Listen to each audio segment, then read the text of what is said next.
Merci Gérald de parler de prévention. En passant, est-ce qu'il y en a qui sont aussi certifiés en réanimation cardio-respiratoire ici? Parce que c'est bien beau d'avoir les sorties de secours, mais c'est quelqu'un, pouf, crise de cœur, c'est le fun d'avoir quelqu'un, parfait, on est quand même entre bonnes mains. Deuxième question, est-ce qu'il y en a déjà qui ont mis leurs pneus d'hiver pour ce matin? Non, on parle de prévention, donc ben non, il y avait de la neige ce matin, tu sais. Alors petit clin d'œil à nous aussi dans nos activités de prévention. Activité qui sort de l'ordinaire ce matin, on a 45 minutes, je sais que ce n'est pas beaucoup, puis on l'a appelé top chrono, ça veut dire que ça se peut que je mette un peu de pression ce matin, de produire sécuritairement. On appelle ça activité top chrono, puis encore une fois, viser le zéro blessure par choix, je le sais que c'est des phrases, des formules, des slogans qui sont galvaudés partout, je le sais, je ne suis pas un doux rêveur, je ne suis pas un optimiste avec ses lunettes roses, oui, on va y arriver, je n'ai pas dit ça, mais je parle quand même d'une vision, viser le zéro blessure, je n'ai pas dit accident, je sais que, petite nuance, hein, blessure, je suis réaliste, par choix. Autrement dit, ben, il y a le processus de décision conscient, par choix, ce n'est pas juste de la chance. Bref, on va voir comment on peut ensemble travailler aujourd'hui. C'est quand même une activité qui est, comme je dirais, qui sort de l'ordinaire parce qu'habituellement, vous êtes assis plutôt passivement, puis vous écoutez des gens qui viennent présenter, etc. C'est le fun, on apprend des affaires. Mais là, c'est plutôt l'inverse, c'est vous qui allez travailler ce matin. Je vous dis tout de suite, là, c'est la première fois que je le fais dans le cadre d'un colloque comme ça, donc je ne sais pas ce que ça va donner, mais dans la vie, il faut toujours baisser des nouvelles affaires. Êtes-vous d'accord? Alors la réussite de cette activité-là, ben, c'est plus à vous qu'elle appartient qu'à moi finalement. Alors c'est à mon tour de vous remettre un petit peu de pression. On va faire une espèce de brainstorming. Et j'ai ciblé quelques petits objectifs ce matin. Vous savez, il y a plus de 150 personnes dans la salle, ça veut dire qu'il y a 150 cerveaux. Imaginez si vous avez le total de l'expérience, des connaissances, des gens qui ont des ingrédients de réussite, des gens qui veulent peut-être amener des nouvelles idées, etc. C'est quelque chose de fantastique, alors on va peut-être en profiter. Et c'est un petit peu l'objectif d'aujourd'hui, c'est justement de bénéficier de cette intelligence collective-là pour partager, pour innover, etc., avec le temps que l'on va avoir. En 45 minutes, je le sais que c'est quand même assez serré. Je vais vous expliquer ce qu'on va faire. Ceci étant dit, ben, sortez aussi de votre zone de confort. Ah ben là, je ne suis pas pour dire ça, Caroline, niaiseux, c'est ce que je vais dire, là, je ne suis pas sûr. Allez-y, c'est un brainstorming. Ça veut dire qu'il n'y a pas de limite.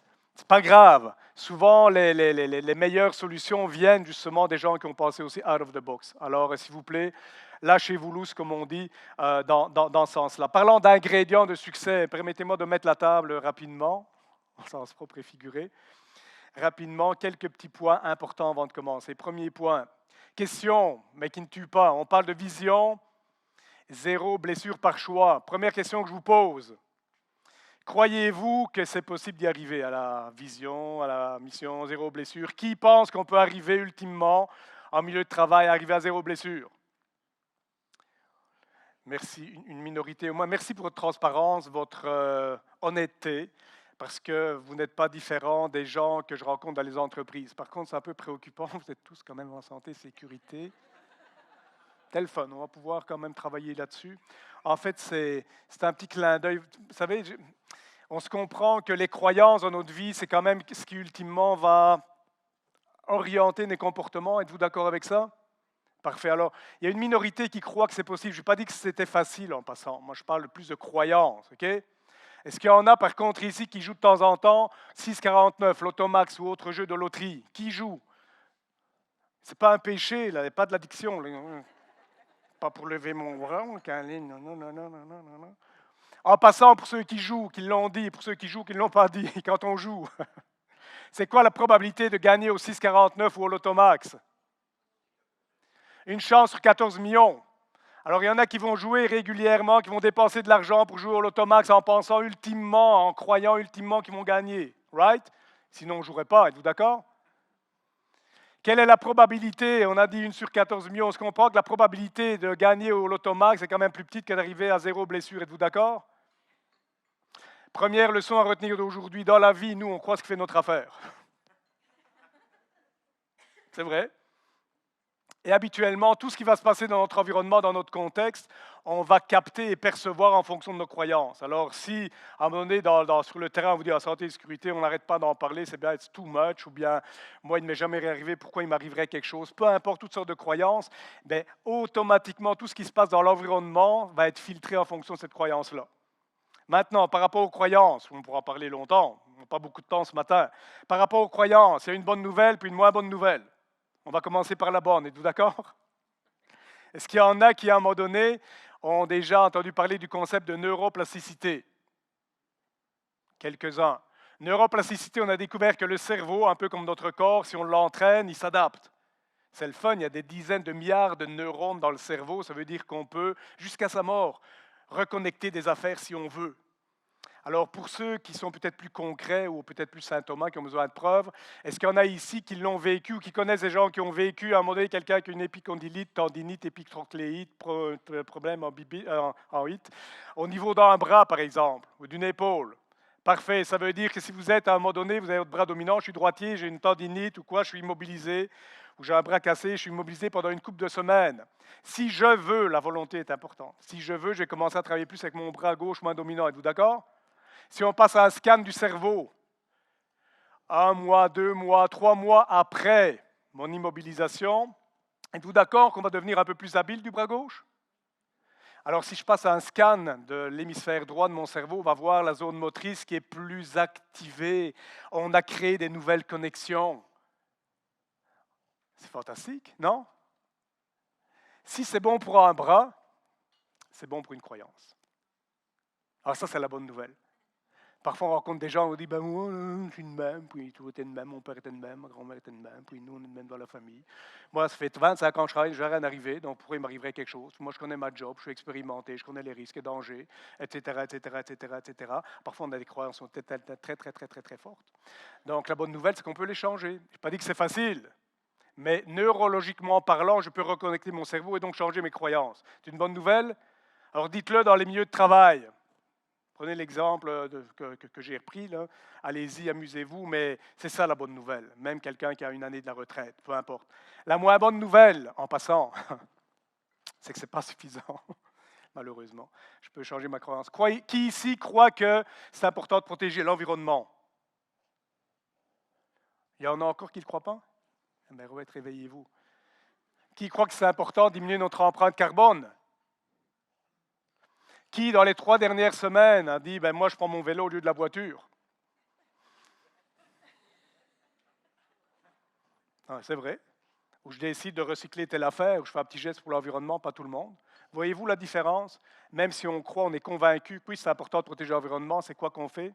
Alors, c'est la même chose en santé et sécurité. Alors oui, on va commencer par les croyances, les travailler, etc., mais il va falloir aller plus loin que ça en termes de motivation, etc., etc., etc. C'est ça la réalité. Il y a un gap qui est là. C'est moins bonne nouvelle, mais restons quand même optimistes. Ceci étant dit, avant d'aller plus loin, je le sais qu'à santé et sécurité, je ne suis pas un doux rêveur. Là. Je ne suis pas encore une question de dire ben, c'est une question de comportement, puis le gars doit mettre ses EPI et tout.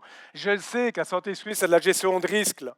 Et qu'au départ, là, je suis d'accord avec ça, il faut les identifier, il faut les analyser, il faut les corriger, il faut les contrôler, c'est la base. Je me sers beaucoup du modèle de fromage suisse, ça vous le connaissez sans doute. Alors c'est sûr que si à un moment donné, on va juste miser sur boucher le dernier trou de la tranche, là, on va être dans la merde. Là.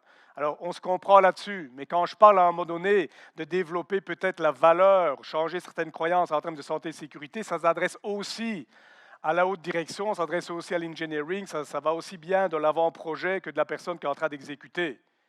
C'est dans ce concept-là, d'accord? Tout le monde a un rôle de responsabilité, mais le but, à un moment donné, c'est de se dire, ben, est-ce qu'on le fait juste par obligation? On va se faire ramasser par le C21, je veux mon bonus, qu'est-ce qu'on va penser de moi si je ne le fais pas, etc. Mais ça, ce n'est pas des bonnes sources de motivation. Elles valent bien au départ pour démarrer ou changer quelque chose, mais à long terme, peut-être ça ne marchera pas. Alors, à un moment donné, je le sais aussi qu'on va me dire, oh oui, mais c'est important de mettre en place nos systèmes, nos procédures, etc. Meilleur on est là-dedans, c'est clair qu'on aura des résultats, je le sais, ça aussi, mais ultimement, qui gère les systèmes, qui les met en place, c'est des humains. Alors, n'oublions jamais ça, à un moment donné, la qualité de l'être humain, de son implication, de sa motivation. Alors, c'est ce que je voulais simplement vous dire. Deuxièmement, avant de démarrer l'exercice, le but aussi, on parle beaucoup, c'est normal d'impliquer d'abord la haute direction top-down, c'est la base, la base. Il faut aussi impliquer la base en termes d'employés. Comment les impliquer? Eux aussi, c'est quand même bien eux qui travaillent, quand même eux qui se blessent. Alors il faut trouver à un moment donné des moyens, comment les impliquer, parce qu'on est tous d'accord sur le principe, tout le monde est pour la vertu, mais comment le faire? C'est pas si facile, je sais, autrement vous ne seriez pas ici, moi non plus. Comment éventuellement passer d'une motivation peut-être plus contrôlée, le je dois. Vous savez, ah, il faut que je fasse ceci, ah, vous devez remonter vos passés proches.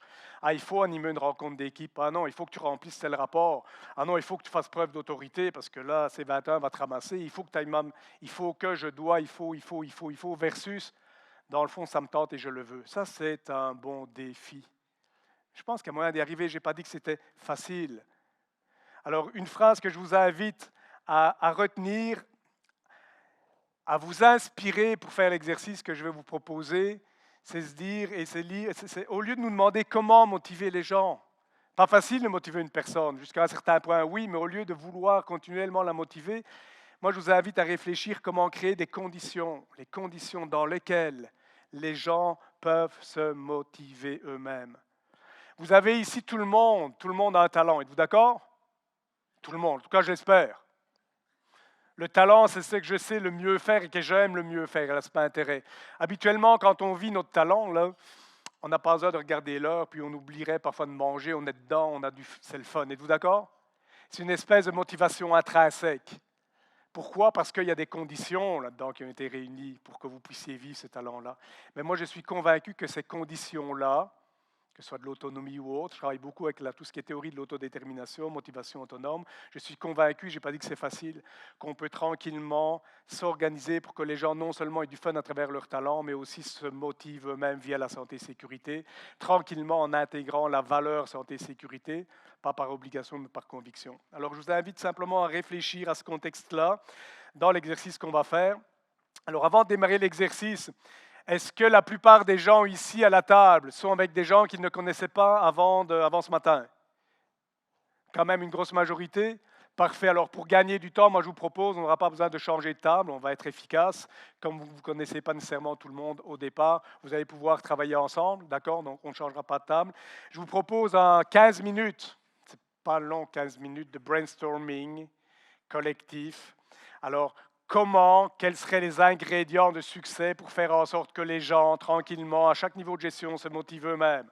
Avez-vous des éléments de succès? Avez-vous des bons coups? Avez-vous des choses que vous avez déjà essayées, qui ont marché, qui n'ont peut-être pas marché? Peu importe. Avez-vous des idées? J'ai laissé sur les tables une feuille de flip chart, on l'a pliée en deux. Là, il y a en principe un marqueur. S'il n'y a pas de marqueur, prenez un stylo régulier, puis écrivez, s'il vous plaît, en grand et lisiblement. Parce que le but, après ça, on fera un petit retour rapide. Je sais que chaque table n'aura pas le temps de ramener et nécessairement une ou deux idées, mais par contre, moi, je vous propose, on va ramasser toutes les feuilles, on va les afficher, on va les photographier, et après ça, on va les envoyer à tous les participants. Comme ça, vous allez peut-être avoir du crunchy. Alors, quand je parle, excusez-moi l'anglicisme, quand je parle à un moment donné de crunchy, écoutez, premièrement, soyez focus. Parce que je le sais qu'on peut tomber dans plein d'affaires, c'est le fun et tout. Soyez focus, soyez aussi concret. Alors, on peut partir d'une idée. Admettons quelqu'un qui dit, il faudrait qu'on renforce en amont le design by safety. Tu sais? Admettons. Oui, c'est une bonne idée. Qu'est-ce qu'on fait avec ça? Alors, au moins d'y aller dans des actions pratico-pratiques. Si je prends cet exemple-là, OK, je vais former une équipe multidisciplinaire avec genre de santé, sécurité, engineering, éventuellement que de la production, maintenance, un travailleur, quelqu'un de santé et sécurité, peu importe. On forme notre comité, on se rencontre régulièrement, on se donne les moyens de nos ambitions, évidemment, etc. Mais d'être dans le concret. Écrire sur la feuille, renforcer le leadership de la supervision. OK? Qu'est-ce qu'on fait avec ça? C'est pas mal vague. Concrètement, qu'est-ce qu'on peut faire? Qu'est-ce que vous avez déjà peut-être fait? Qu'est-ce qui fonctionne? Ça va? Ça fait du sens pour vous? Donc, de mettre le focus sur quelque chose de concret, toujours en train de se dire qu'est-ce qu'on pourrait faire pour continuer à viser le zéro blessure. Alors, motivation plus autonome, pour aider les gens à passer du je dois vers le je veux. Je n'ai pas dit que c'est facile, mais c'est pour ça qu'on fait l'exercice ce matin. Brainstorming. Alors, on prépare le cerveau, tout simplement. Alors, gardez ça en tête, comment créer un contexte, des conditions dans lequel les gens se motivent eux-mêmes.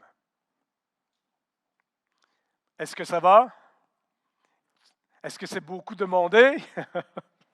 Alors, on est parti pour un petit 15 minutes. C'est à vous, go! Merci. Ça passe vite, 15 à 20 minutes, là, je le sais. Ceci étant dit, j'espère que vous avez quand même touché quelques points. J'ai dit aller à l'essentiel. Ce n'est pas grave, c'est un processus qui peut continuer à être fait de toute manière. Moi, je pense que c'est important aussi de se garder un petit 15 minutes pour pouvoir avoir un petit peu de partage, de rétroaction, éventuellement quelques questions et tout, ne pas juste partir comme ça avec les feuilles. Donc, j'aime aussi aborder, moi, à travers le coaching, les organisations, l'aspect PCR. Alors, ce n'est pas un nouveau test, là.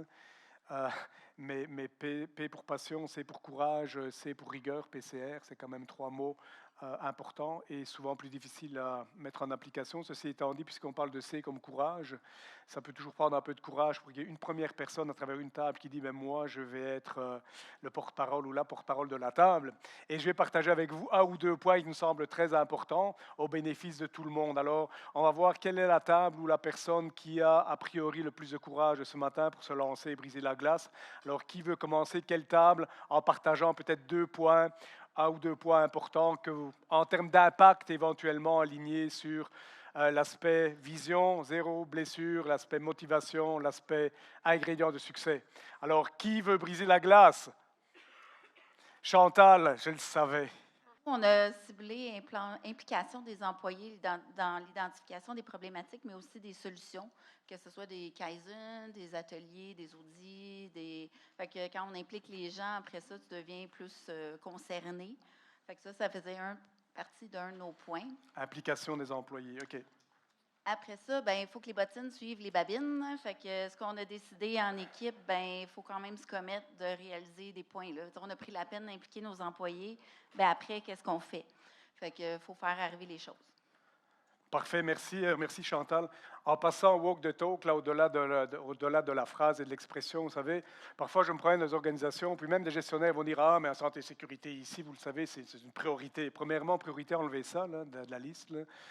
Une priorité, ça change. Anyway, aujourd'hui, c'est peut-être la santé et sécurité. Demain, tu as un bris de production, ça va être ta production. Si tu as un autre problème, ça va être l'autre problème. D'une part. D'autre part, il faut l'amener pas comme priorité, il faut l'amener comme valeur, pas juste valeur exprimée, valeur intégrée. Alors même parfois des gens vont me dire ah la valeur santé et sécurité chez nous elle est vraiment présente. Ah oui ok parfait. Admettons moi je suis invisible, je suis pendant 3 jours, toi comme gestionnaire là, peu importe ton niveau. Est-ce qu'à travers tes gestes et comportements quotidiens, je vais me dire qu'Aline, oui, sa valeur santé et sécurité est vraiment intégrée. Là au moins you walk the talk comme on dit. Mais sinon, ce n'est pas juste de dire on a des belles valeurs ici, puis on les écrit sur un mur, puis sur un beau tableau, puis quand tu te promènes, tu te dis qu'Aline, il y a une déconnexion entre ce que je vois et ce qui est écrit sur le mur. Ça va? Petit clin d'œil à ça. Alors, ce n'est pas le tout d'avoir des valeurs, il faut les intégrer, les démontrer, les vivre, même quand ça va mal. Merci beaucoup, Chantal. Là-bas au fond, faire attention en descendant. Je peux avoir 3 points d'appui, mais okay, je vais faire un petit. Merci. Votre nom, c'est? Louis-Philippe. Louis-Philippe, à ton tour.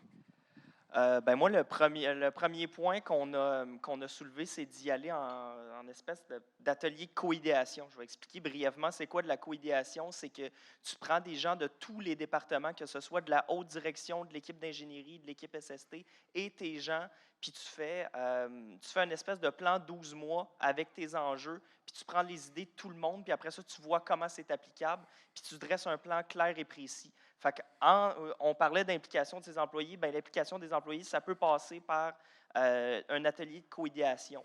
L'autre des choses, c'est de valoriser l'expérience employée à l'interne, dans le sens où on peut mettre soit les bons coups SST, puis durant votre réunion une fois par mois en entreprise, en industrie, il y a souvent ça. Puis on lit à l'avant les bons coups SST qui ont eu lieu. On peut même faire des concours à l'interne de celui qui en a eu le plus ou peu importe. Puis en valorisant ça, puis en amenant la santé et sécurité au travers de tes communications internes puis de ton expérience employée, bien, tu mobilises tes gens. Puis par la suite, bien, justement, les bottines vont suivre les babines. Puis la valeur santé et sécurité va être d'autant plus improuvée dans ton organisation. Wow! Bon, ben continue. Merci beaucoup. Ce que je retiens aussi de ça, hein, ça fait déjà deux, trois personnes, ou en tout cas 2 dans ce cas-ci, on parle d'impliquer les employés et tout. Vous savez, Moi, je suis profondément convaincu qu'on peut faire un bout de chemin avec la santé et sécurité, attaché à tout ce qui est théorie de l'autodétermination, le fait de développer une autonomie, une motivation autonome. Je ne fais pas de publicité pour Jacques Forêt en passant, mais c'est quand même un chercheur québécois qui a écrit un livre, Libérer la motivation, best-seller. Je n'ai pas de pourcentage en passant là-dessus, mais c'est basé sur, à un moment donné, de combler les besoins psychologiques des gens, pas juste dans les organisations. Il y a 3 besoins psychologiques de base quand on parle de motivation autonome. Est-ce qu'il y en a qui l'ont lu, s'en souviennent ou peu importe? Ça serait quoi les 3 besoins de base pour travailler la motivation autonome d'une personne? Ah ben, c'est bon d'en parler finalement. Alors, retenez l'acronyme CA, c'est facile, hein, CA, même pas besoin de prendre de membership.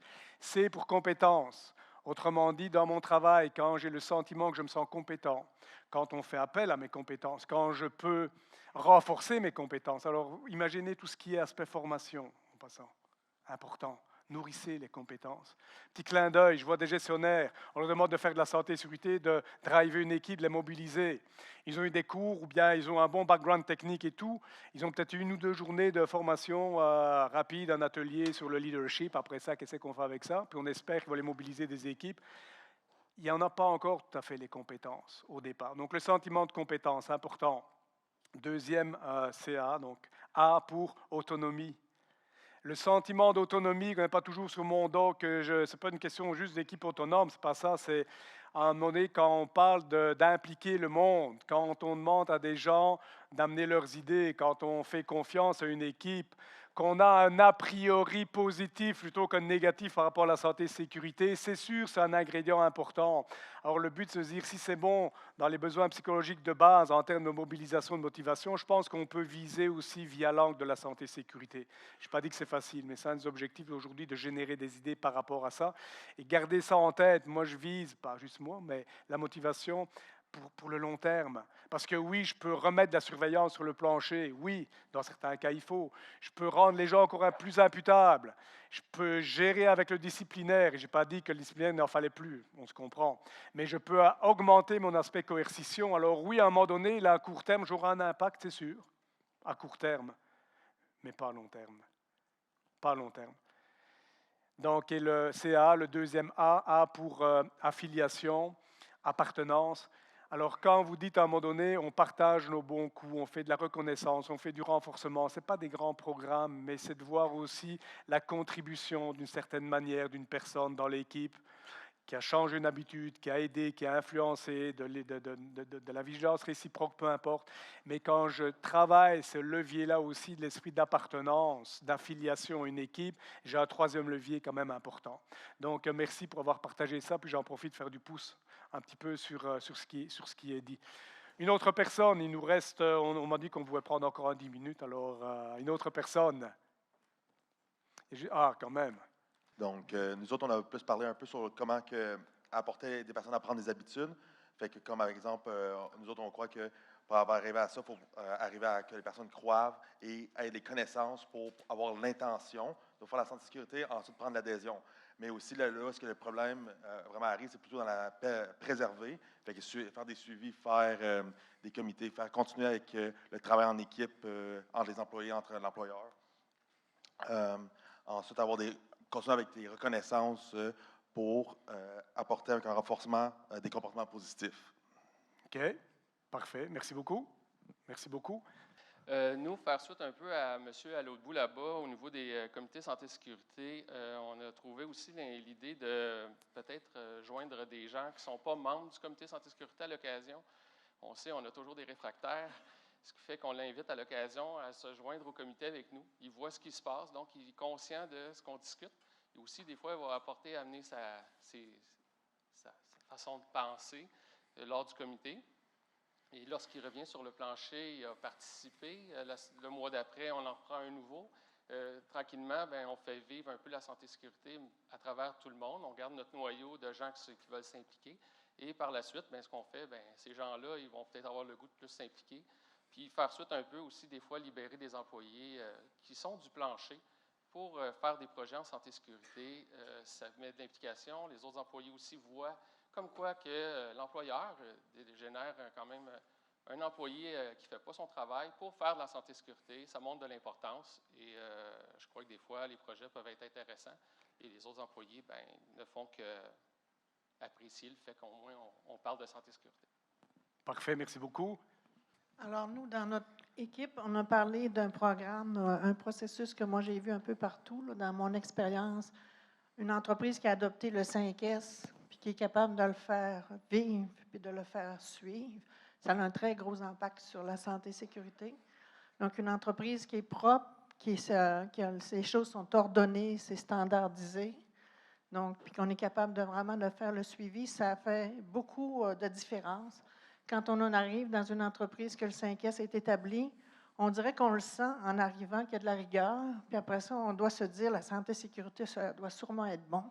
La qualité aussi. Ça entraîne beaucoup d'autres choses. Donc, on trouvait que ça, c'est quelque chose d'assez bon au niveau santé et sécurité. Et pour toutes les raisons que vous venez de dire, il y a grande chance. C'est vrai, j'ai 2 micros, moi. Mon cerveau me joue des tours.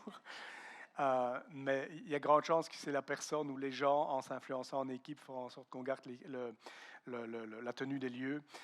Si je pense à ramasser un petit truc qui traîne ou à le replacer à le bon endroit, il y a beaucoup de chances que je pense aussi à porter tel équipement de protection ou m'attacher quand je vais être en hauteur, par exemple. Puis il y a là-bas, j'arrive là-bas au bout aussi, ça ne sera pas long. Alors, excusez. Alors, nous, on s'est posé la question, tu sais, il y a eu beaucoup de, dans les choses qu'on a énoncées, il y a eu beaucoup de reconnaissances qui ont été évoquées. Reconnaître les travailleurs qui s'impliquent en santé et sécurité, il y a différentes façons de le faire, vous le savez, dans vos entreprises, mais il y a quelqu'un qui a apporté dans notre équipe quelque chose que j'ai trouvé très intéressant, c'est faire la reconnaissance aussi de vos gestionnaires qui s'impliquent en santé et sécurité, parce que parfois, on a la demande qui vient d'en bas, mais le soutien d'en haut n'est pas toujours présent. Donc, je voulais partager ça avec vous. C'est quelque chose qui n'a pas été nommé encore, puis je pense que ça peut faire une différence. On est dans un contexte de pénurie de main-d'œuvre, donc parfois on fait ce qu'on peut. Parfois, j'ai des entreprises et partenaires qui coupent une ligne de production parce qu'il n'y a pas assez de monde, et on va chercher éventuellement des gens à l'extérieur, peu importe, ils font ce qu'ils peuvent. Là. Admettons, puis je l'ai qu'à vécu. On va les former, on va, admettons, dire, bon, ben là, il va falloir que tu portes un masque à cartouche pour tel et tel type d'activité, blablabla. Donc, on va les former, on va faire un fit test et tout est beau. Puis, je me promène dans l'organisation où je vois des gens qui utilisent les masques, ils ne sont pas rasés. Alors, une barbe de 3-4 jours, et la protection. Alors, je fais juste poser la question, ben, c'est parce que, ouais, mais tu sais, c'est parce qu'il nous manque de monde, puis c'est important pour cette personne-là, puis c'est une question aussi de valeur, d'identité, whatever. Puis si jamais on lui demande de se raser, on va peut-être le perdre, puis on veut pas. Mais là, on est en train de se tirer dans le pied. Alors, petit clin d'œil, s'il vous plaît. Ça, c'est la base de la base. Là. Tant qu'on n'a pas cette rigueur-là, cette cohérence-là, c'est dur d'aller plus loin parce qu'on va perdre sa crédibilité. Bref, alors c'est un petite anecdote qui me venait. Fait que de notre côté, on parlait de bienveillance. Comment on génère un peu cette bienveillance-là dans les équipes, autant avec nos gestionnaires de premier niveau, qui sont de la ligne de front, puis aussi nos employés. Puis on se disait, bien, pourquoi je veux travailler en sécurité? Fait qu'à la fin, souvent, on peut le faire pour ses 5 intérêts personnels. Ça va leur dire, bien, peut-être pour moi, c'est ma femme, mes enfants, j'aime ça faire du sport, j'aime ça faire de la moto. Fait que je ne voudrais pas me blesser pour telle raison, puis peut-être susciter des discussions autour de ça. Mais qu'est-ce que tu as fait cette semaine pour, justement, là, tes 5 intérêts pour les protéger, pour te mettre en sécurité?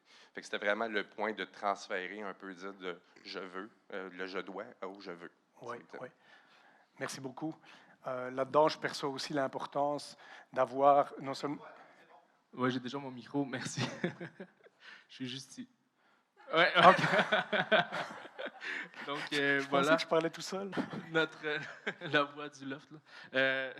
Non, mais en fait, notre équipe partage beaucoup tous les points qui ont déjà été amenés. On a amené un point qui était celui de cibler les déterminants. Ça, c'est un jargon un petit peu d'ergonome, mais ce qu'on veut dire par cibler les déterminants, c'est cibler les causes de vos risques. Parce que si vous voulez vraiment réduire carrément les risques et faire attention à la santé et sécurité de vos employés, bien, il faut savoir exactement d'où viennent les risques et les cibler par des études, de prendre justement ces solutions-là, puis en plus de les impliquer. Fait que de rentrer finalement un ciblage des déterminants pour finalement trouver des solutions. Puis évidemment, ces solutions-là, si on veut les implanter, mais il faut qu'il y ait des groupes de travail qui incluent tous les niveaux d'organisation. Donc, ça fait référence beaucoup à ce qui a déjà été dit. Mais donc, cibler les déterminants, c'était pas mal le point qu'on voulait amener de plus. Merci beaucoup. Et dernier petit point, parce que le temps est pas mal échu. Est-ce qu'il y avait une autre personne qui voulait? Non, on est bon? Parfait.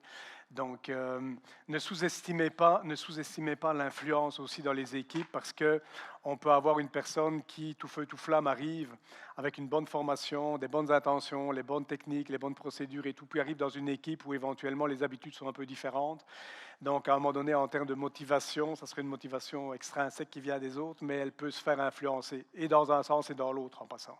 Puis je le vois parfois aussi, même dans des rencontres d'équipe où le matin, ça ne parle pas trop, puis c'est comme on a peur, puis on ne veut pas trop se... Il y a parfois aussi des relations de travail, je le sais. Mais tu prends ces gens-là séparément, là. C'est des gens avec qui tu peux parler, des gens qui ont un certain bon sens et tout. Puis tu dis, Caroline, comment ça se fait que dans la rencontre d'équipe, il ne dit rien? Alors il y a des influences et tout. Puis allons-y dans le questionnement aussi, plutôt que être dans avoir la solution, être dans le directif, etc. Mais ça fait l'objet d'un autre volet. Mais il y a la manière aussi de questionner, d'essayer de comprendre un minimum dans l'écoute, la compréhension pour influencer de la bonne manière. Merci beaucoup. Avant de nous quitter, donc, je voudrais d'abord vous remercier pour toute la participation, pour toutes les idées générées. Merci aussi à ceux et celles qui ont partagé ces quelques points-là. Et un petit clin d'œil avant de partir. Vous avez vu sur le tableau, il y a 10, 20, 70. Je ne sais pas s'il y en a qui savent ça veut dire quoi, 10, 20, 70.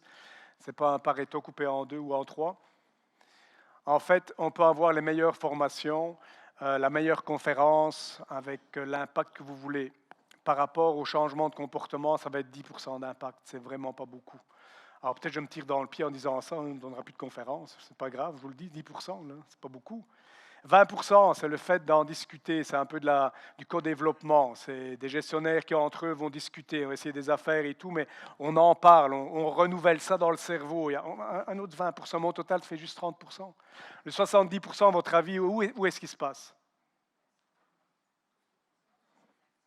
Dans l'action quotidienne, dans les essais et erreurs. Il faut le faire.